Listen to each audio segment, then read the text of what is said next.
माननीय सभापति महोदया, विनियोग विधेयक 2025-26 के विरोध में खड़ा हुआ हूं। विनियोग विधेयक पूर्णतः दिशाहीन और लक्ष्यविहीन है। यह आंकड़ों अंकों के भ्रमजाल के सिवा कुछ भी नहीं है। फर्टिलाइजर पे सब्सिडी की भरपाई के लिए सरकार मांग कर रही है। बिहार जैसे राज्य में जहां गेहूं की बुआई अपने चरम पर है, पूरे बाजार से यूरिया, डीएपी, फास्फेट, पोटास जैसे प्रोडक्ट बाजार से गायब हैं। महंगे और काला बाजारी के जरिए वहां पे बिहार में फर्टिलाइजर बेचा जा रहा है। सभापति महोदया, फर्टिलाइजर एक्ट 1985 में साफ शब्दों में लिखा है कि अगर काला बाजारी होगा, महंगे दर पे होगा, तो कंपनियों को सब्सिडी का भुगतान नहीं किया जाएगा। लेकिन यहाँ कोई भी कानून का राज नहीं है, ना बिहार के भीतर न देश के भीतर। मनमाने तरीके से कंपनियों को फर्टिलाइजर का सब्सिडी दिया जा रहा है। लंबे समय से देश में किसानों की मांग रही है कि जो सब्सिडी है वह डायरेक्ट किसानों के खाते में आना चाहिए, सब्सिडी कंपनियों के खाते में नहीं जाना चाहिए। लेकिन कहीं पर भी नहीं। पूरा बिहार धान की खरीफ फसल पूरे खलिहान में पटा हुआ है। 15 से 20 दिन हो गए खेतों से निकल करके खलिहान में आया, लेकिन पूर्णतः खरीद वहां पे बिहार में बंद पड़ा हुआ है।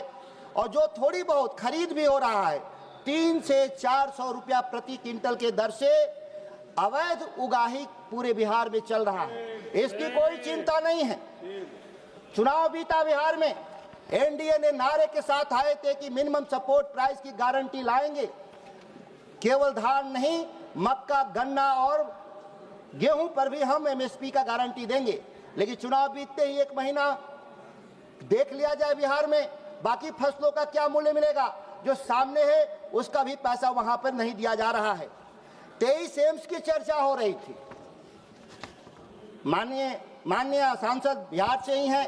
उनके क्षेत्र के बगल में दरभंगा में 2016 में शिलान्यास हुआ था।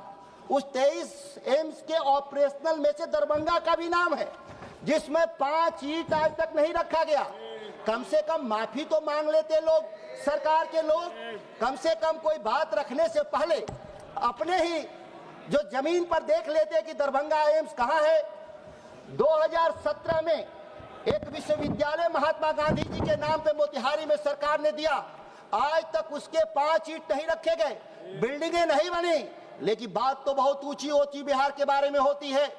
पिछले बजट सत्र में बक्सर से भागलपुर नया एक्सप्रेसवे बनाने की बात हुई थी। बकायदा 18,000 करोड़ इसी सदन के भीतर वित्त मंत्री ने कहा था, वो परियोजना बंद कर दी गई। मैं सरकार और पूरा बिहार पे बजट पे चर्चा हुआ था कि बिहार को स्पेशल पैकेज हम लोग 58,800 करोड़ देने का काम किए। उस 58,800 करोड़ से 18,000 करोड़ का एक्सप्रेसवे हटा लिया गया और फिर 35 में एक बिजली घर भी लगाने की बात किया था इन लोगों ने।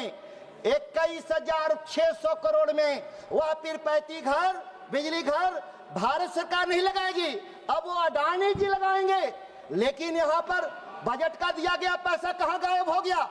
ये सरकार के बैठे हुए लोगों से मैं कहता हूँ, सदन से माफी मांगना चाहिए।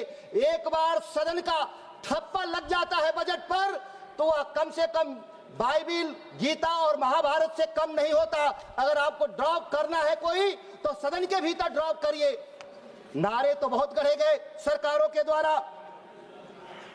एक बिहार में भारतमाला परियोजना की सड़क बन रही है, कैमूर से लेकर बनारस से लेकर के कलकत्ता जाएगा।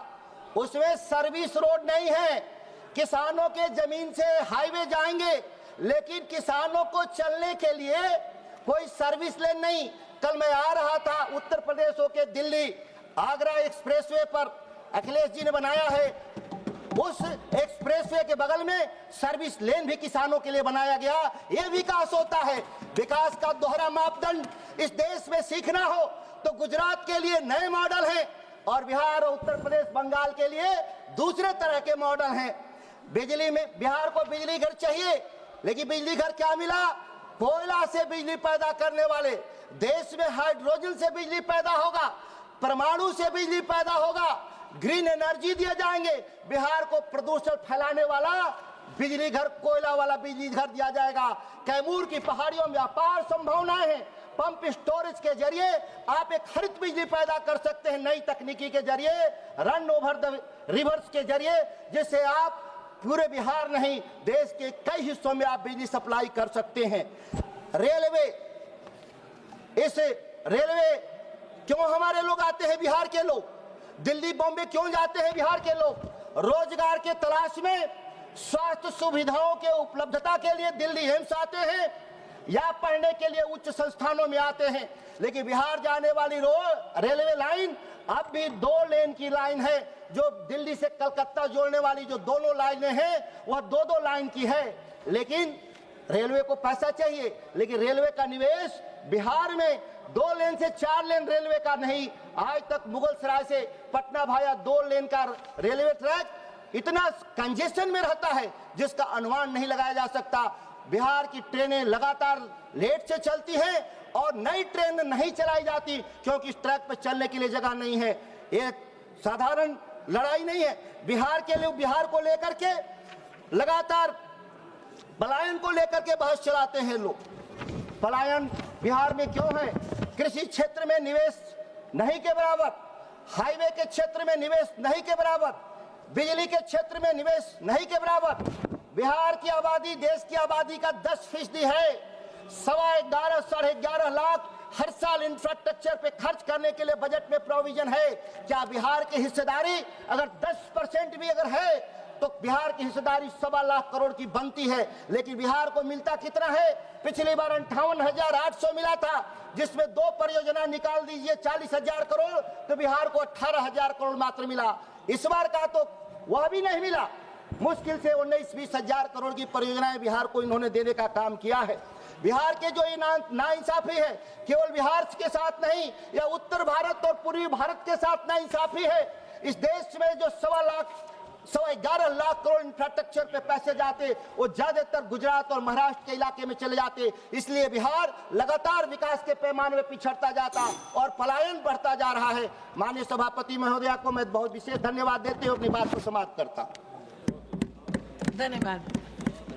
माननीय सांसद श्री आर सत्यनाथम जी।